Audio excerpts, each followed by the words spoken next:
"Which of my girls will you take?" asked the father. "I'll have the giant one," said the Apache.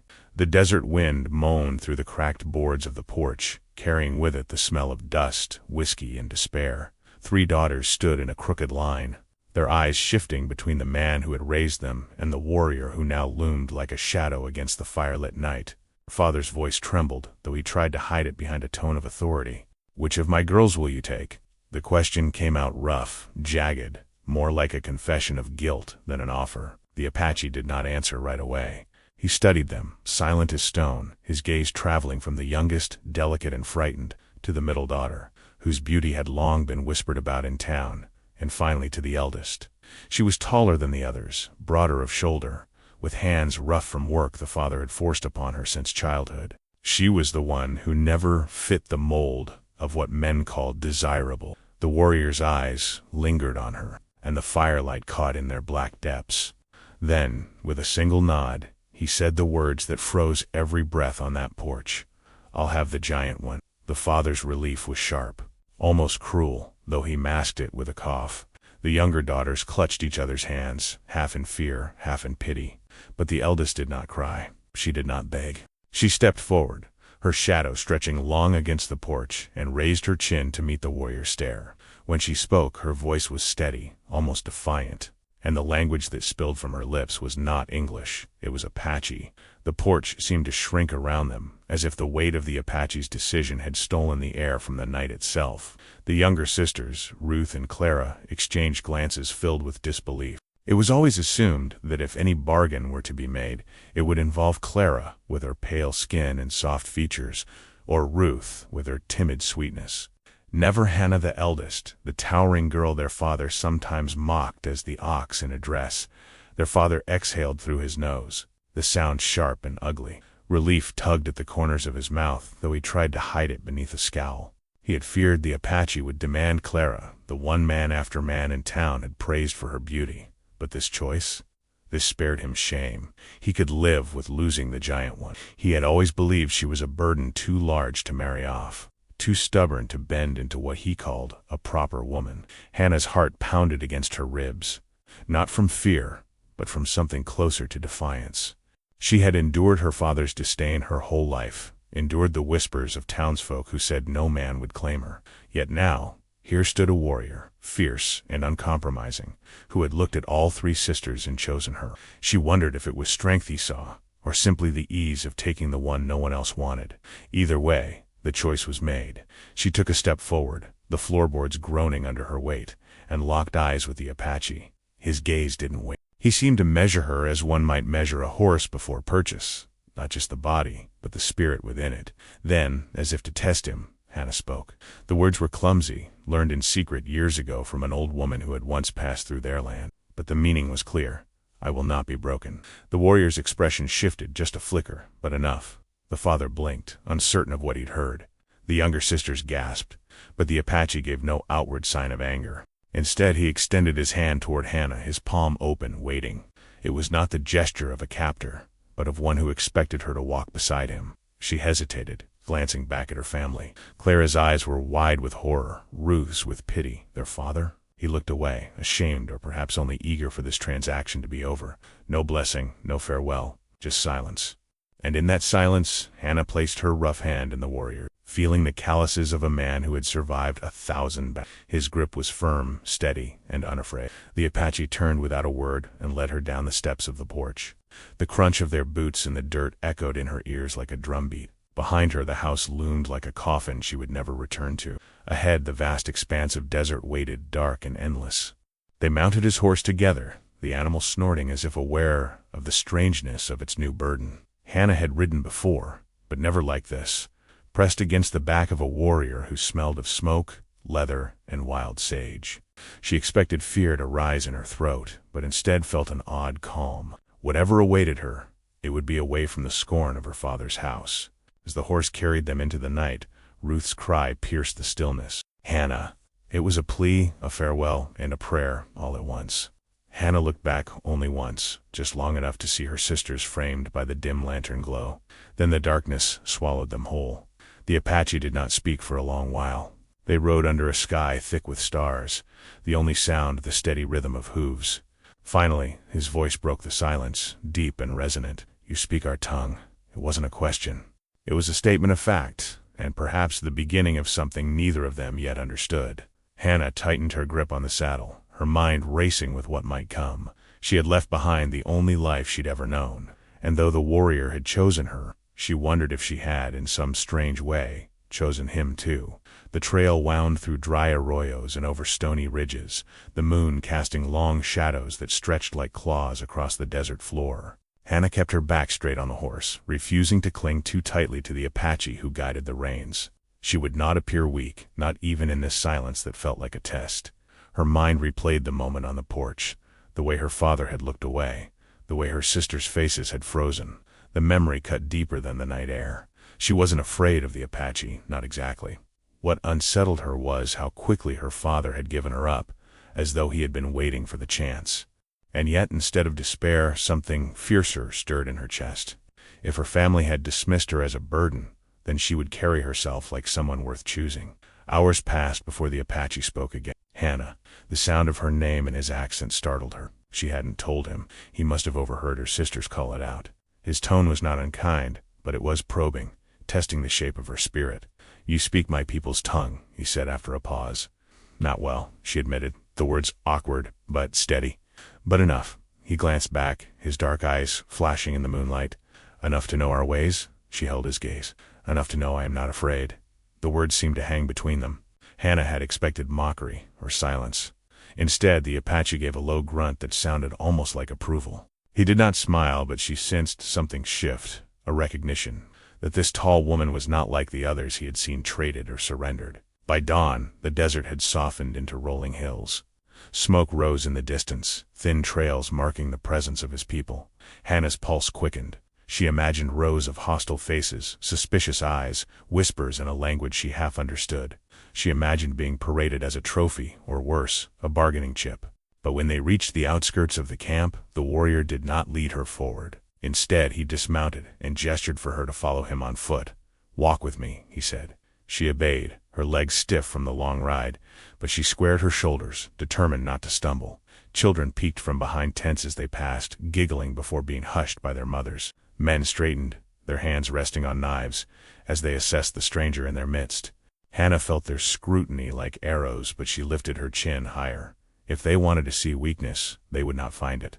Inside the circle of dwellings, the Apache halted before a tall man draped in a robe of dark buckskin. His hair was streaked with gray, his face carved by years of battle and burden. The chief. His eyes lingered on Hannah, narrowing with the weight of judgment. The Apache spoke in their language, his tone calm but firm. Hannah caught fragments, chosen, strong, fearless. She didn't understand all of it, but she understood enough to know he was defending her presence. The chief's reply was colder. He gestured toward her, his words sharp as flint. A ripple of murmurs passed through the crowd. Hannah's stomach tightened, but she refused to lower her gaze. She didn't need to know the words to grasp the meaning. She was unwelcome. And yet, when the chief's eyes locked with hers, Hannah did something reckless. She stepped forward, straightened to her full height, and spoke in broken Apache. "I am not here to bow. I am here to stand." Gasps rose around her. The warrior beside her stiffened, uncertain whether to silence her or let her finish. The chief's expression remained unreadable, carved from stone. Then, with deliberate slowness, he lifted a hand and pointed beyond the camp to the jagged cliffs that loomed against the horizon. His words came clear, clipped, final. The people around them fell silent, waiting. Hannah didn't need translation. Whatever test he had declared, it was no small thing. And by the look in his eyes, failure would mean more than shame. The camp buzzed with murmurs long after the chief's hand dropped. Hannah could feel every set of eyes following her, as if she were an intruder daring to walk across sacred ground. The warrior who had chosen her, his name she would later learn was Tohain, remained at her side, his silence heavy but not unfriendly. He seemed to be waiting to see what she would do next. Hannah's pulse hammered in her ears, yet she forced herself to stand tall. This was not the first time she had been mocked, measured, or discarded. In her father's house she had lived years with the sting of ridicule. If she had survived that, she would survive this. The chief's order had been clear. Even if Hannah only understood part of his words, she was to undergo a trial. No place here without it. Tohain leaned toward her, murmuring in English, He wants to see if you belong." Her lips parted. Belong? The word felt strange, almost laughable. Her father had never thought she belonged in his house, in his family, in the company of suitors. And now here, among strangers with hard eyes, she was being told the same. Still, the sting of exclusion sharpened her resolve. "Then he will see," she whispered back. That night she was led to a small fire at the edge of the camp. An older woman with long braids, her face lined with wisdom and years, sat across from her. The woman studied her in silence for a long time and then spoke in halting English. "You know our words." Hannah nodded. "Some." "Who taught you?" The memory rose unbidden. A withered wanderer who had once passed near her father's ranch when Hannah was a child. The woman had carried baskets of herbs, speaking little English, but enough to trade. Anna, lonely and curious, had lingered at her side, learning sounds, memorizing phrases. Her father had forbidden her from wasting time, but Hannah had stolen moments anyway. She never knew why until now. "A woman." "Many years ago," Hannah replied. "She said her people lived where the river bends like a bow." The old woman's eyes flickered, recognition in their depths.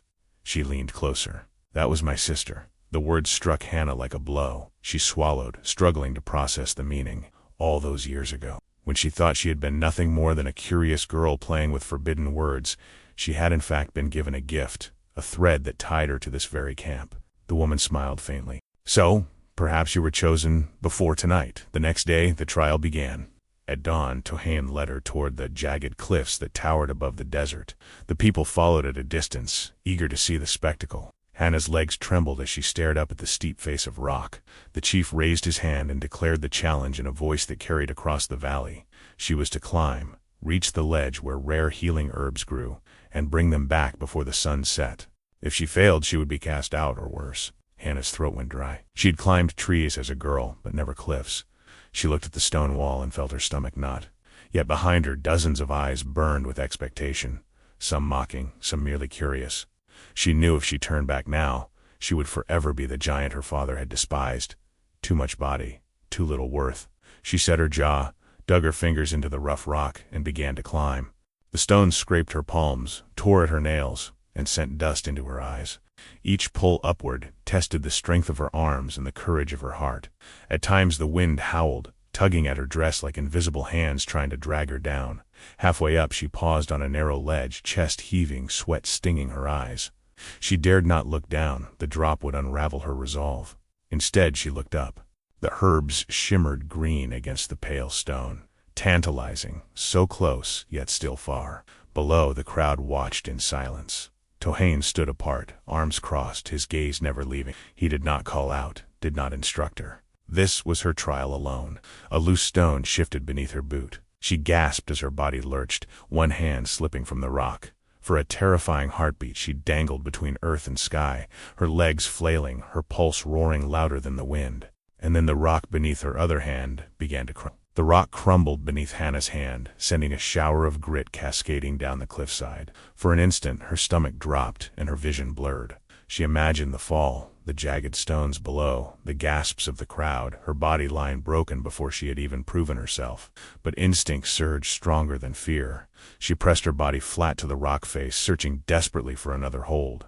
Her fingers found a crack, shallow but enough. She clung to it, panting, sweat stinging her eyes.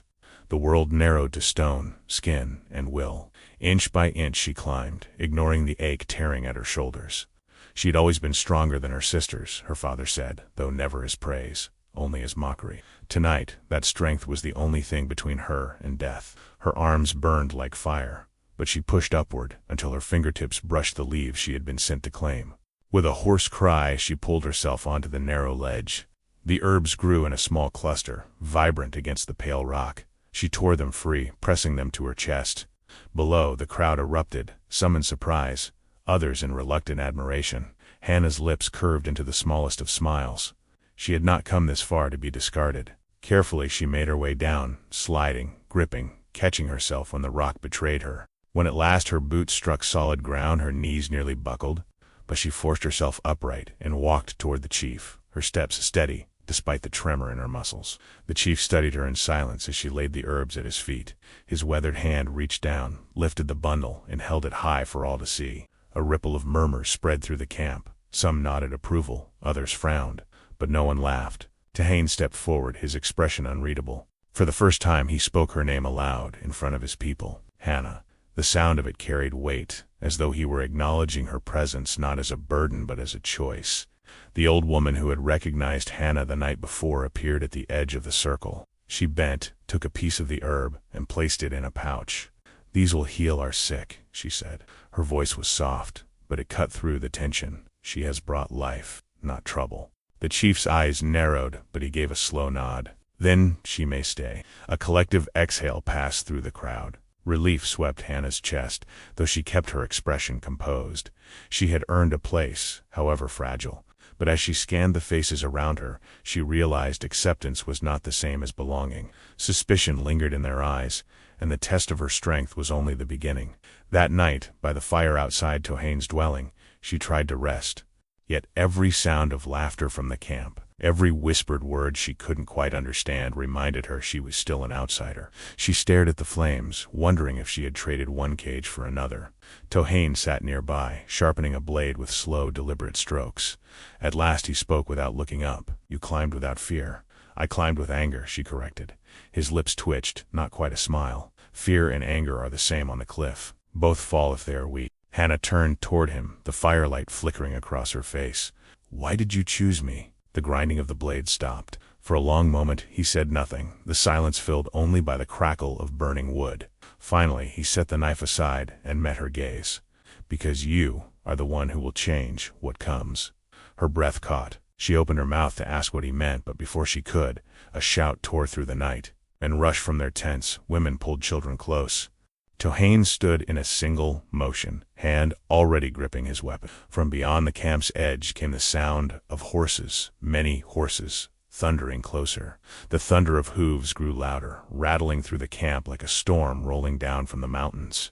Hannah rose to her feet, her heart pounding as torches flared in the distance. The Apache villagers shouted to one another, grabbing weapons, pulling children into the shadows. The smell of fear mingled with smoke. Tohain's hand went to her shoulder, steadying her. "Stay close," he said. His tone was calm, but his eyes were hard. From the darkness emerged riders, half a dozen men from another band, their faces painted with streaks of red and black.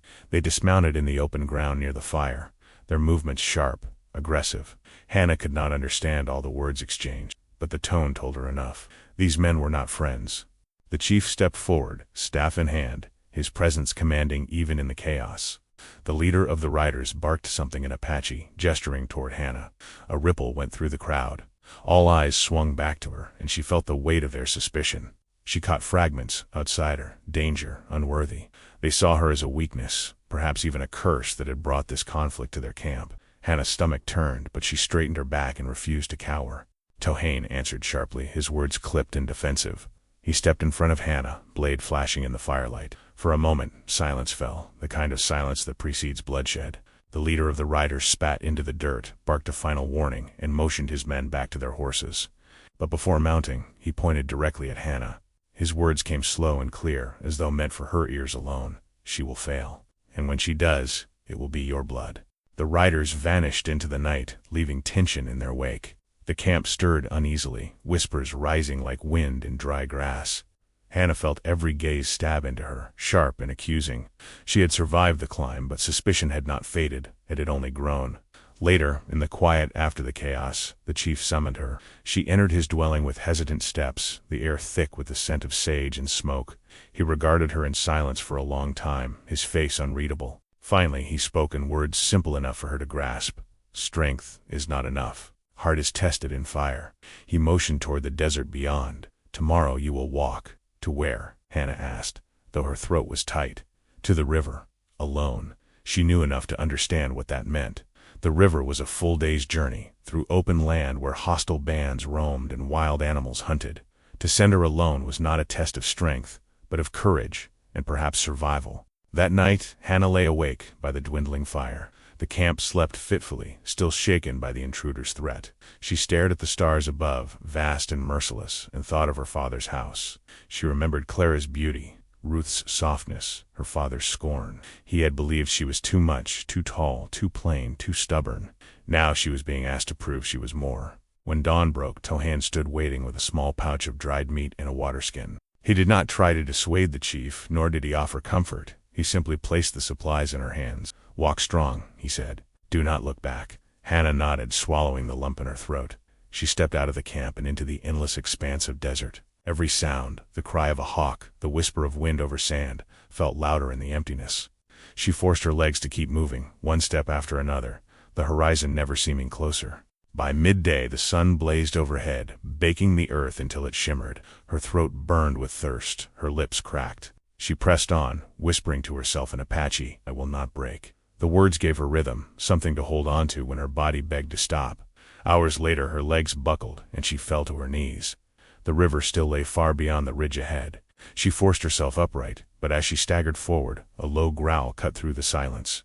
From the rocks above, two yellow eyes glinted in the fading light. The growl deepened, vibrating through the rocks like a warning drum. Hannah froze, her body stiff with exhaustion, her mind torn between fight and flight. The creature stepped into the open, a mountain lion, lean with hunger, its muscles rippling under tawny fur. Its tail lashed, its golden eyes fixed on her as if she were already dead. Her first instinct was to run, but she knew better. Running would turn her into prey, and she had no strength left to outrun it.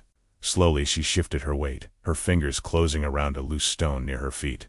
She had no weapon, only her wits and her will. The lion snarled, crouching lower. Hannah's heart hammered so loudly she thought the animal could hear it.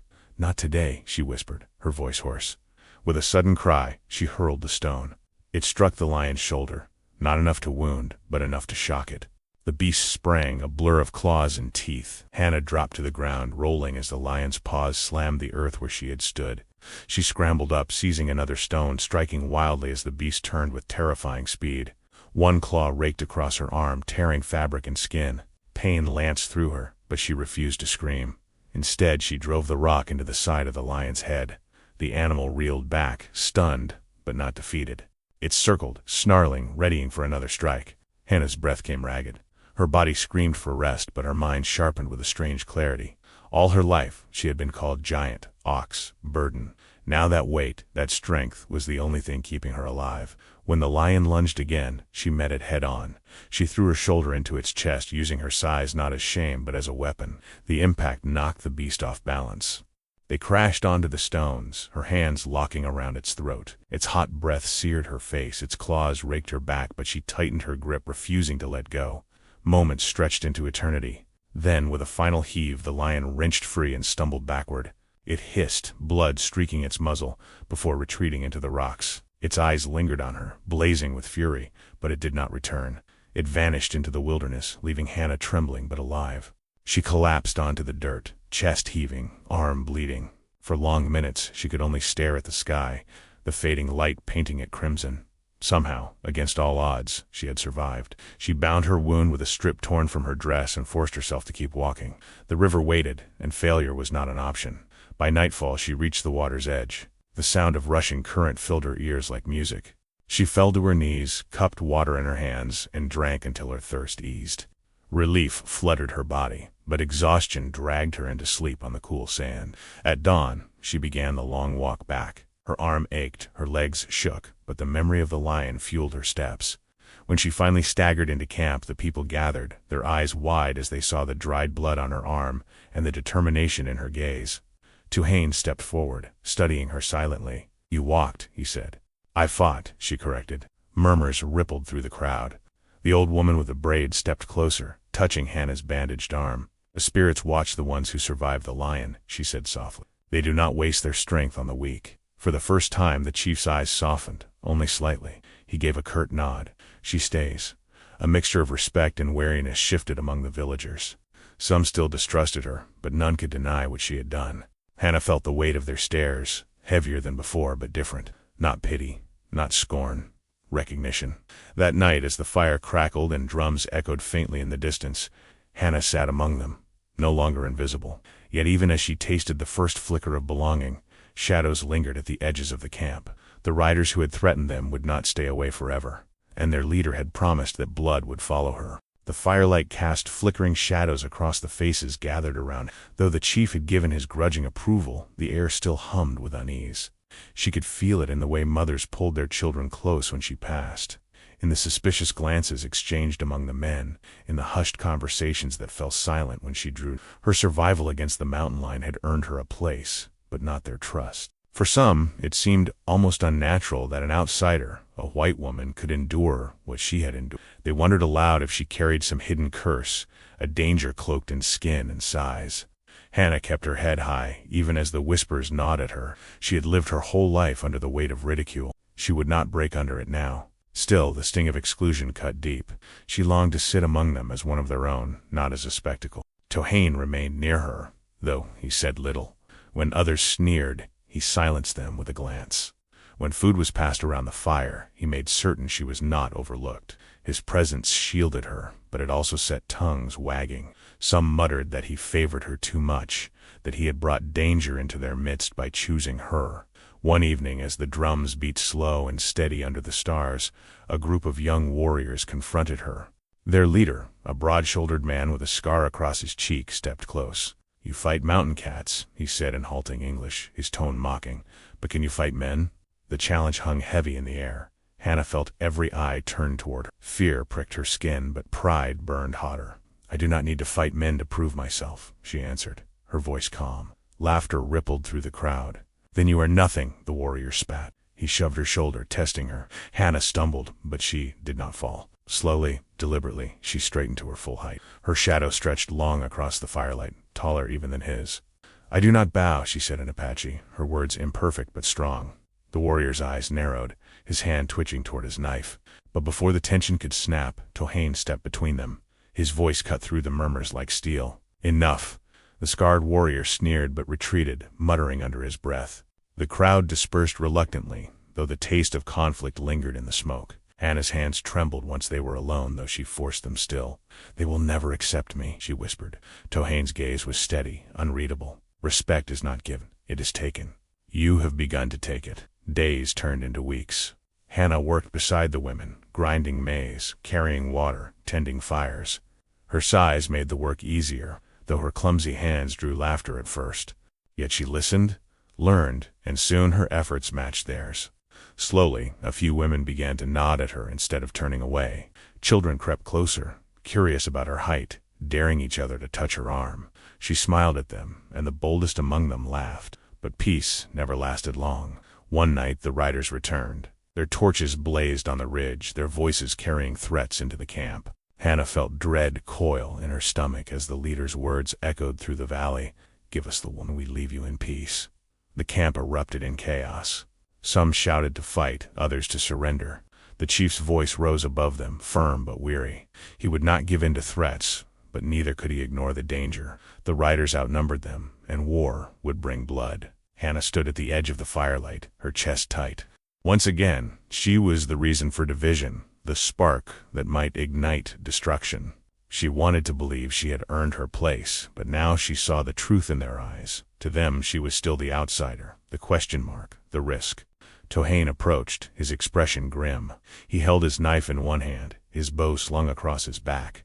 "They will not stop," he said quietly. "Not until one of us falls." Hannah's throat tightened. "And if it is me?" His gaze did not waver. "Then they will not forgive me for choosing you." From beyond the ridge, the riders let out a howl that split the night. The sound rolled down into the camp like the cry of hungry wolves, promising that this time they had not come to bargain. The riders' howl faded into the night, leaving a silence thick with dread. The villagers huddled around the fires, speaking in hurried whispers, their eyes darting toward Hannah. She felt the weight of their stares like stones pressing against her chest. They blamed her. She could see it in their furrowed brows, hear it in the murmurs that rose like restless wind. The chief stood tall in the center of the gathering, his staff planted firmly in the earth. His voice carried authority, but also fatigue. "They come because of her," he said in Apache. Hannah caught enough of the words to know their meaning. A murmur of agreement rippled through the crowd. Her heart sank, but she did not lower her head. She had endured shame all her life. She would not bend beneath it now. She stepped forward, her tall frame casting a long shadow in the firelight. "Then let me fight for my place," she said, her words broken but clear. The villagers stirred, surprised. The chief's dark eyes narrowed as he studied her. His silence stretched long, as though he weighed not just her strength but her spirit. Finally, he raised his staff. "If you are to stay, you must prove yourself not against beasts, not against the desert, but against us, against our way. Hannah's pulse quickened. What must I do? The answer came in a single word: trial. Gasps rose from the crowd. The trial of endurance was spoken of rarely, a test reserved for warriors seeking to claim honor or leadership. To place an outsider in such a test was nearly unthinkable, yet the chief's command was final. At dawn, the camp gathered to watch. Hannah stood in the circle, her arms still bandaged from the lion's claw, her muscles aching from days of toil. The rules were simple, though cruel. She would face 3 challenges: strength, skill, and spirit. If she failed any, she would be cast out. If she succeeded, no one could deny her place among them. The first challenge was strength. A stone, heavy as any she had ever lifted, lay at the center of the circle. She was to raise it above her head and carry it across the fire pit without faltering. Men twice her size had failed this before. The crowd jeered, certain she would crumble. Hannah bent, gritted her teeth, and wrapped her arms around the stone. Pain shot through her shoulders, but she drew upon every insult her father had ever thrown at her, every laugh that had cut her like a knife. With a guttural cry, she lifted the stone and staggered forward. The heat of the fire licked at her legs. The weight threatened to crush her, but she refused to fall. Step by step, she crossed the pit and dropped the stone on the far side.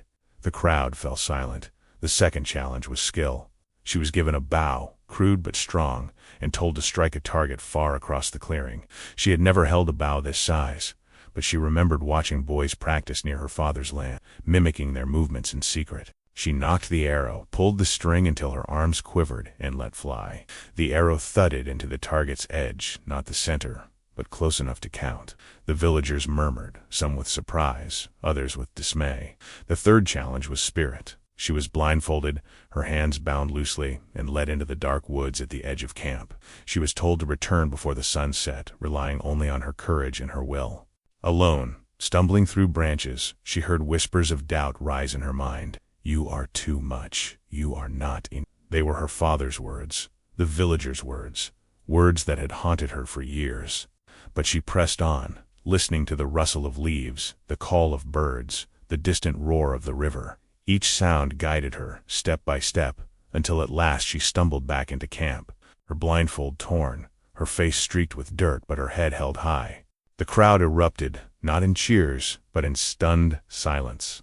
The chief regarded her with unreadable eyes. Then, slowly, he lowered his staff. She has endured. Relief swept over Hannah like a tide, but even as she caught her breath, she saw the scarred warrior from before step forward, his eyes burning with hatred. Endured, yes, he spat. But can she survive what is coming? His words were drowned by the sudden blast of a horn from the ridge. The riders had returned, this time not with threats, but with war. The blast of the horn echoed through the valley, sharp and merciless. Villagers scrambled to gather weapons. Mothers pulled children into huts, and the drums of warning began to beat. Hannah stood frozen for a heartbeat, her body still trembling from the chief's trial. Before the reality struck her, the riders had returned for blood. Tohain appeared at her side, his bow already strung. His face was carved from stone, his eyes burning with focus. They come with more men, he said. This will not end in words. The scarred warrior who had taunted her earlier barked orders in Apache. Hannah couldn't catch every phrase, but the tone was unmistakable. Prepare to fight, defend the camp, spill blood if needed. The villagers rallied, though fear flickered in their eyes. Hannah swallowed hard. She had survived beasts and trials, but war was another matter. She had never stood in a true battle, never felt the weight of life and death balanced on a blade. And yet, as the riders thundered into view, their torches blazing against the darkening sky, she felt a strange calm. She was no longer the discarded daughter on a porch. She was part of something greater, whether they admitted it or not.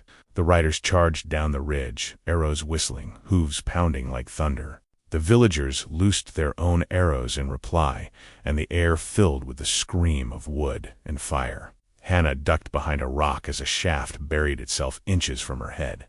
Her heart hammered, but instinct drove her to move. She grabbed a fallen spear and rose with a cry.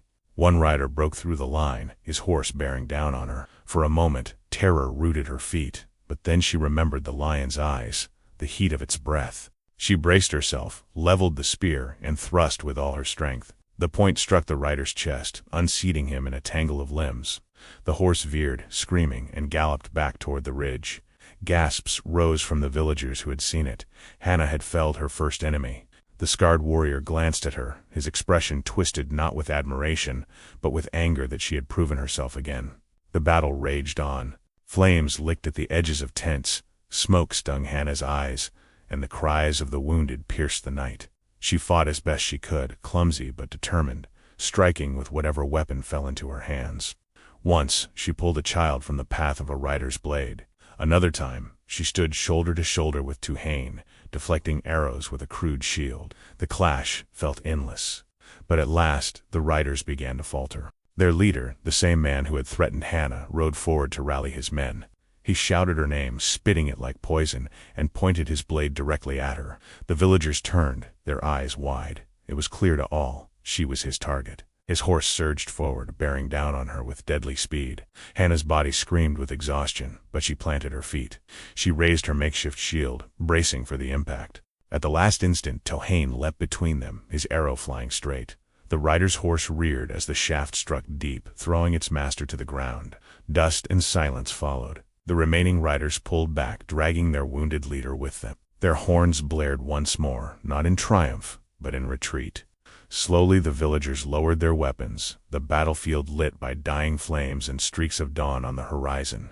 Hannah stood trembling, the weight of the night pressing down on her. She had fought, bled, and survived again. The villagers stared at her, no longer just with suspicion, but with awe. The chief stepped forward, his staff striking the ground. "She is not weakness," he declared. "She is fire." The words rippled through the camp like a new law. Yet even as Hannah caught her breath, she knew this battle was not the end. The riders would return, and when they did, they would not come alone. The dawn after battle was eerily quiet. Smoke rose in thin columns from the blackened edges of tents, and the smell of charred wood clung to the air. The villagers moved like shadows, tending to the wounded, burying the dead, repairing what little could be salvaged. Hannah stood among them, her arm wrapped in cloth, her body heavy with exhaustion. She had not slept, not even for a moment. Everywhere she turned, eyes followed her. But for the first time they did not carry only suspicion. Men nodded as she passed, women offered her water without hesitation, and children looked up at her with wide, wondering eyes. She had fought at their side. She had not broken. The old woman with the braids approached, her expression solemn. She pressed a small bundle of herbs into Hannah's hands. "You carry the mark of battle now," she said. "These will ease the pain, but the scar will remind you of who you are." Hannah studied the woman's face, seeing the faint resemblance to the wanderer who had once taught her words in childhood. Gratitude welled in her chest, though she could only whisper, "Thank you." Later that day, the chief summoned the camp to gather. His voice rang strong despite his age. The riders came for blood. They left with shame. She, his staff pointed at Hannah, stood as one of us. A murmur swept through the people, not of doubt but of recognition. Some cheered, some bowed their heads. The scarred warrior scowled, his jaw tight, but he could not deny what had been witnessed. Hannah felt the warmth of pride ignite in her chest. For so long she had been an unwanted burden. Now she was spoken of as strength. Tuhane stood nearby, his face unreadable, but when their eyes met she saw something new there. Respect, yes, but also something softer, something that unsettled her more than battle had. She turned away quickly, focusing on the fire that crackled in the center of the gathering. That night, a feast was held. The villagers shared what food they could spare. Maize cakes, roasted rabbit, herbs steeped in hot water. Drums beat again, not for war, but for survival. Children danced in the firelight, their laughter a balm after days of tension. Hannah sat among them, awkward at first, but gradually she allowed herself to smile. She even laughed when a boy, no older than 8, stood on tiptoe beside her and declared, "She is taller than 2 of me stacked." The laughter rippled through the circle, warm and genuine. For the first time in her life, Hannah felt that her size was not a curse, but a gift that gave others courage. Yet even amid celebration, shadows lingered. The riders had not been destroyed, only driven back. And as the drums echoed into the night, Hannah caught sight of the scarred warrior watching her from across the fire. His eyes burned not with acceptance, but with envy and hatred. She excused herself from the circle, needing air. Outside the glow of the firelight, the desert stretched endless and silent. She breathed deeply, trying to calm the storm in her chest. She wanted to believe she had found a home, a place where she was valued. But her father's words still haunted her. Too much, too strong, never enough. A presence stirred behind. Tehane stepped into the moonlight, his expression softer than she had ever seen. "You carry yourself differently now," he said. "I carry more than myself," she answered. "I carry their eyes, their hope." He nodded slowly. "That is the burden of fire. It burns, but it also lights the way." Their gazes lingered, and something unspoken passed between them. Before Hannah could find words, a cry shattered the night. A young girl came running from the edge of camp, her face pale with terror. "Smoke!" she screamed. "Smoke on the horizon! More riders are coming!" The girl's scream silenced the camp. All laughter, all music died at once. Men seized their weapons, women hurried to gather children, and the chief barked orders that crackled like fire. Hannah felt the shift in the air. The fragile thread of celebration had snapped, replaced once more by fear. From the ridge, faint but unmistakable, rose the glow of distant flames. More riders, more torches. They were coming again, and this time there would be no retreat. Tehane's voice was calm, but his words were grim. "They will strike before dawn." He turned to Hannah. "You must be ready." Her hands trembled, not from fear but from exhaustion. She had fought, endured, proven herself again and again, yet it never seemed enough. Each trial bled into another, as though fate itself refused to let her rest. As the old woman with the braids came to her side, eyes filled with both sorrow and resolve, "The riders know you are the stone in their path. They will not stop until it is broken, or until it stands so strong they break against it." Hannah swallowed hard. "Then I must be stone." The woman pressed something into her palm, a small pouch of herbs, bitter and sharp. "These were carried by my sister, the one who once taught you our words. They heal, but more than that, they remind. She believed you were meant for more than one life." Hannah stared at the pouch, her chest tightening. A memory returned, a frail hand guiding hers as a child, a gentle voice teaching her to say courage in Apache. She had never understood why the woman had smiled so knowingly at her. Now she wondered if she had been marked for this path long before she knew it. When dawn neared, the riders appeared on the horizon. Their numbers were greater this time, a river of horses and steel pouring toward the valley. The villagers braced, bows strung, spears planted, hearts pounding. Hannah stood among them, taller than most, her presence impossible to ignore. As the riders drew closer, their leader raised a banner blackened with soot. His voice carried across the field. "Give us the giant woman, and we will leave you in peace."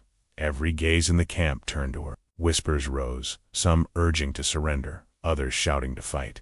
Hannah felt the weight of their indecision crash upon her shoulders. For a heartbeat, doubt clawed at her. What if she left, if she gave herself up? Wouldn't that save them? But then she saw the children, their small hands clutching their mothers. She saw the wounded men from the last battle, still limping but gripping spears. She saw Tehane, unflinching, waiting for her choice, and she understood. Surrender would not save them. It would only buy silence before the blade. She stepped forward, her voice steady, though her body trembled. "You will not have me," she shouted. Her words rang out in Apache, broken but fierce. "I stand here, with them." The villagers gasped. For the first time she had declared herself not as burden, not as outsider, but as one of them. The riders howled in rage and surged forward. The ground shook with their charge. Arrows rained down, spears met shields, and once again the camp became a storm of fire and blood. Hannah fought like the stone the woman had named her. Her arms swung with brutal strength, each strike fueled by years of rejection.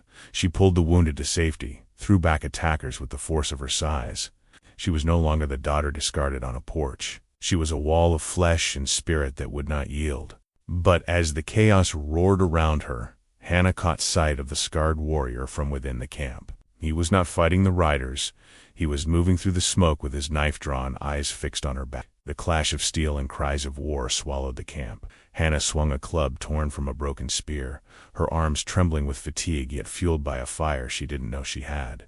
Each strike, each deflected blow felt like a denial of every voice that had ever told her she was too much, too strange, too unworthy. But her focus slipped for a heartbeat, and that was enough. From the corner of her eye she caught a flash of movement, the scarred warrior, creeping through the chaos, his knife glinting in the firelight. He was not striking at riders. He was striking at her. He lunged.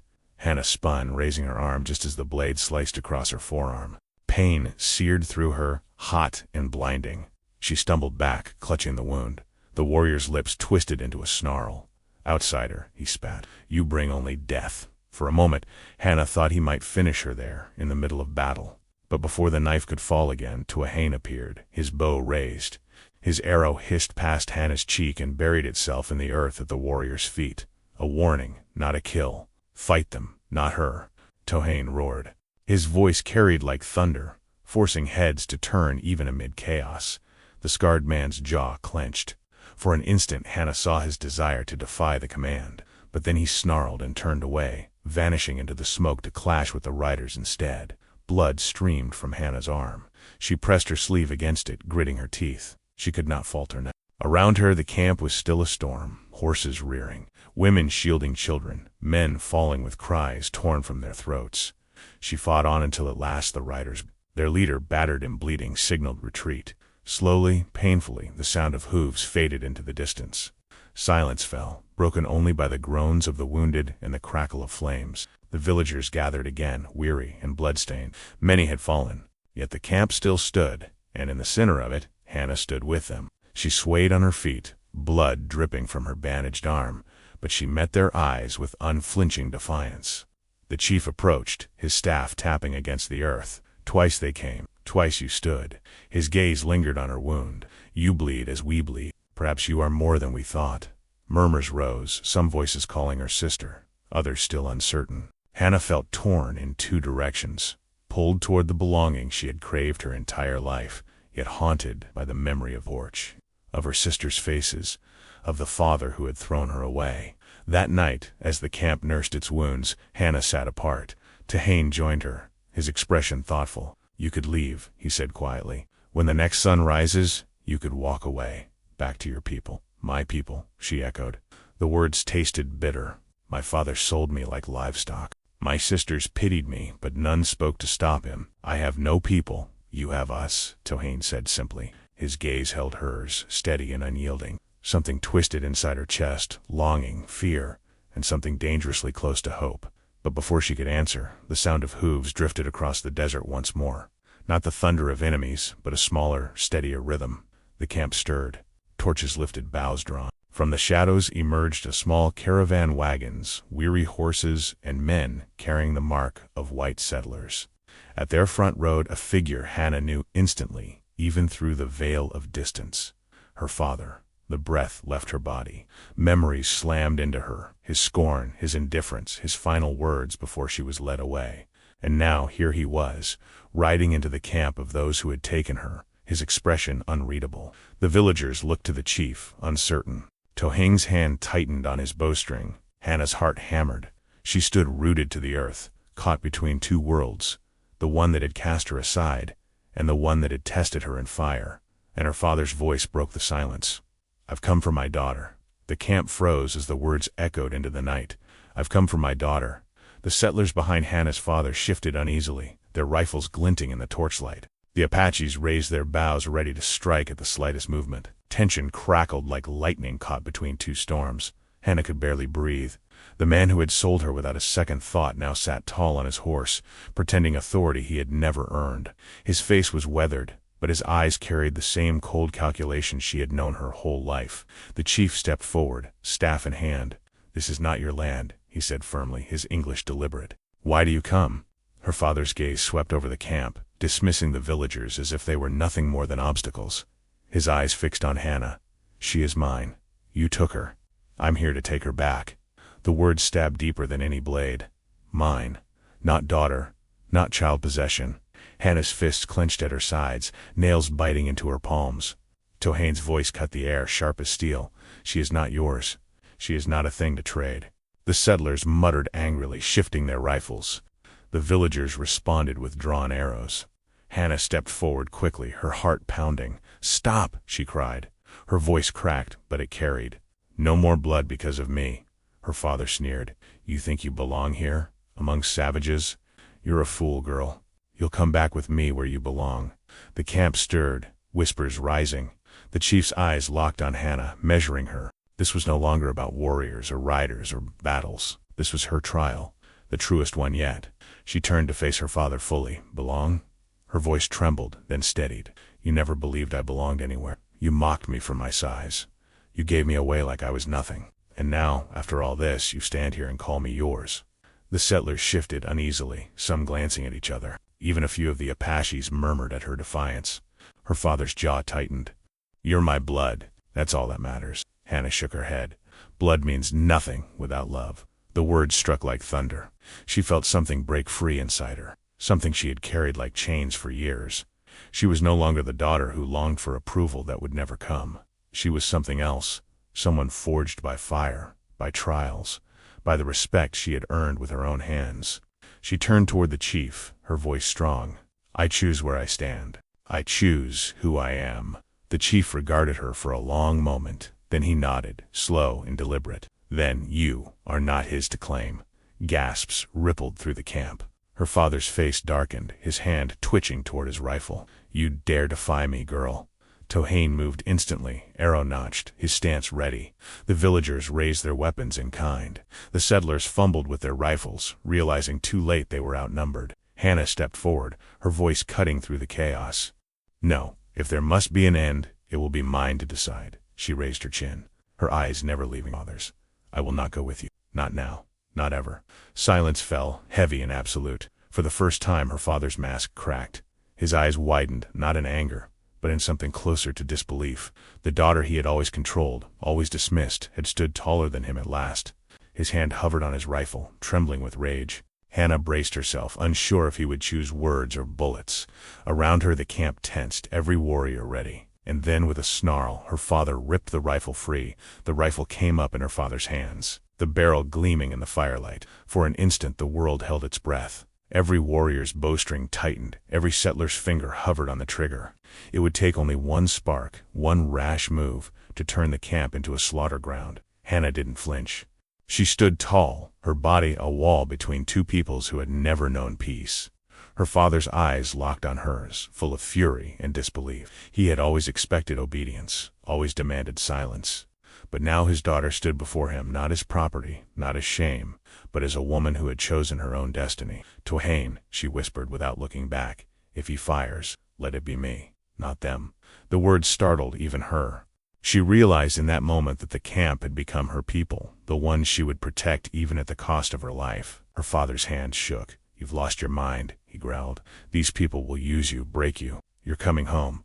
This is my home, Hannah said, her voice carrying through the circle. Here I bled, here I fought, here I stood. You cast me out, father. I was never yours to take back. Murmurs rippled through the Apaches. Even some settlers shifted uneasily, unsettled by the strength in her tone. Tohain's voice cut sharp through the air. Put down the rifle. She has spoken. But her father only snarled louder, rage twisting his features. You dare defy your own blood? His finger tensed on the trigger. Time slowed. Hannah saw the muscles in his hand tighten, saw the glint of steel. She knew she could dive aside, perhaps even survive, but she didn't move. She faced him head-on, unyielding. The shot cracked like thunder. Smoke burst from the barrel. For a heartbeat, silence followed. Too long, too sharp. Hannah blinked. She was still standing. Slowly she turned her head. The scarred warrior stood behind her father, his knife dripping, his face grim. The rifle had fired wild, the shot tearing harmlessly into the night sky. Her father staggered, shock on his face, before collapsing from the blade in his back. Gasps and cries erupted. The settlers scrambled to flee, dragging their fallen leader with them. The Apaches held their bows high, but no further blood was shed. The battle had ended in an instant, not with a war cry, but with betrayal from within. Hannah's knees threatened to give way. She stared at the scarred warrior, the man who had hated her since her arrival. His chest heaved, his eyes burning. I did not kill for you, he spat. I killed for us. His death was the only way to stop the fire from spreading. The chief stepped forward, his staff striking the ground. So be it. The threat is ended, and she, he gestured to Hannah, has chosen her place. No man will take it from her again. The villagers' voices rose, not in anger, but in acceptance. Some called her sister, others warrior. Children clung to her hands, unafraid. For the first time she felt the weight of belonging, not given by blood, but forged in battle and choice. That night, under a sky scattered with stars, Hannah sat beside the fire. Tohain sat near her, silent but steady, his presence enough. The old woman with the braids laid a hand on her shoulder. You were called giant as a curse, she said softly. Now you're a giant because you stand taller than fear. Tears pricked Hannah's eyes, but she let them fall. Not from weakness, but from release. The girl her father had discarded was gone. In her place stood a woman who had walked through fire and chosen her own destiny. She looked toward the horizon, where the desert stretched wide and endless. For the first time, it did not feel empty. It felt like promise.